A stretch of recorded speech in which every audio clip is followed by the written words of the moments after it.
welcome back to Monday morning on Crypto. My God, markets are, well, they're not as good as they were on Friday, but what are you going to do? That's why we don't lever up. There's a little bit of news today. Let's just hop right in. I want to start with something that's not directly crypto related, but is just such a clear visual of where we are headed, which is that Albania has just introduced the first AI minister. It's Diella, if I'm saying that correctly. It means sunlight. And this AI has been appointed to the role of the virtual minister of public procurement. So procurement's a mess. They're losing about 30% of the balance sheet to corruption, to just blatant scammery, and it's just something that they can't get away from. So they've had Diella acting as an advisor, being a backstop, but now they're putting this AI in place as a fully autonomous minister. And I think that this is fascinating. If this role is really about managing a ledger or a balance sheet to any effect, I mean, why can't a computer do it? This is really the automation that we're trying to see. The reason I talk about it here is because we're seeing the first reliance on AI agents to do meaningful tasks. And this is only the first step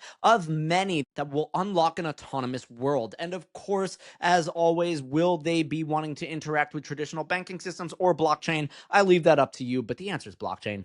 Now, in another kind of interesting take, I mean, man, the streamers, they have been taking over. We've recently seen the murder of Charlie Kirk and the influence that is pouring out over the streaming internet. We're seeing 24/7 streamers just be some of the most influential characters of the modern era. Hell, I even saw iShowSpeed busted out an AI agent to entertain his viewers while he slept. He was literally sleeping on stream with an AI there, just like talking to everybody. So it's wildly obvious that the Twitch streamers, that the TikTokers, they are becoming a massive resource. OnlyFans models are showing a competitive salary with the NBA, with LeBron James, right? So these are just insane numbers to come out. Well, Pump.Fun, the launch pad for shitcoins on Solana and the biggest app of this current cycle, has made it explicit that they are coming after social media full force, that they see the launch of meme coins as a new medium in the social media landscape, and they've opened up their streaming platform. Now, their initial format of the streaming, it did turn bad. People were like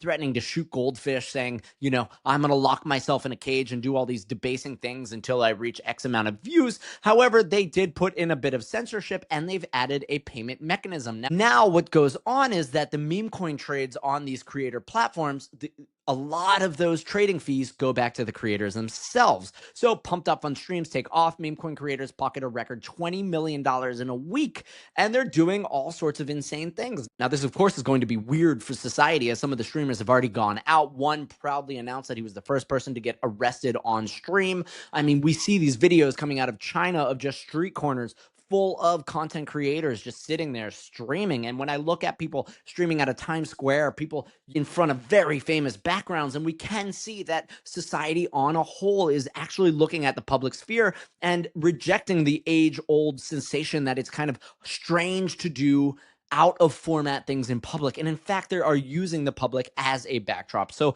what once was uncomfortable is now the constant, and we are shifting. So this not only takes that to the next level by adding a financial incentive, right? The more people that trade the meme coin attached to your stream, the more you actually make. But, well, it's just been a massive success. And of course, they're going after everyone, right? This is Alone, one of the founders, saying if you know someone that wants to stream on Pump, it's your duty to get in the trenches with them right away. So they're kind of adding that there is an alignment and a capacity for anyone that likes to trade shitcoins to come in and support their streamer right out of the gate. I have personally been sent streams that are chicks, that are plants. Basically, point your camera at anything and see what you can do. This is a new way to monetize the internet. I do think this bodes extremely strongly for Pump as a modern social network, and does give it some legitimacy to take on Twitch. So we'll just have to wait and see where this goes. But as we've seen with Reddit, with 4chan, with everything and so on and so forth, and cryptocurrency, I mean, people that are locked into the digital box will be attracted to this, and there's a high chance that this becomes something of note. That being said, Pump.Fun is now pointing 100% of their revenue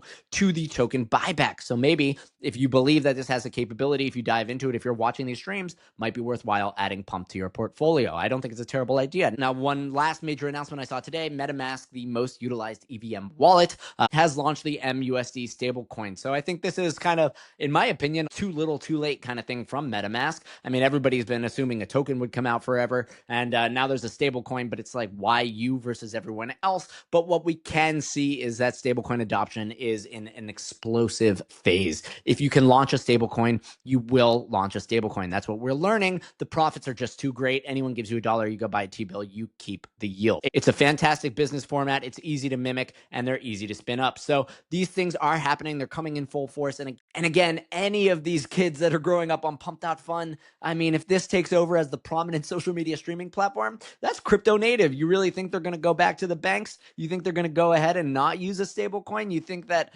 Diella is not going to want to manage her procurement funds on a digital ledger? I mean, you got to be kidding me. So I guess today's episode is to show that the confluence is happening, that digital is the future. And man, what a different experience digital natives will have than their predecessors. I think boomers are so disconnected from the internet that they just don't even see this coming. And if they're the ones running the banks, well, there's a big potentiality for upending the status quo. It's all very exciting. I'll keep staying on top of it. Thank you so much. Please give me a like or a sub. That would mean the world. As always, don't over lever. We were like this weekend, and then we're like this. So stay safe, because I want to see you tomorrow. Let's keep it up, and have a great day.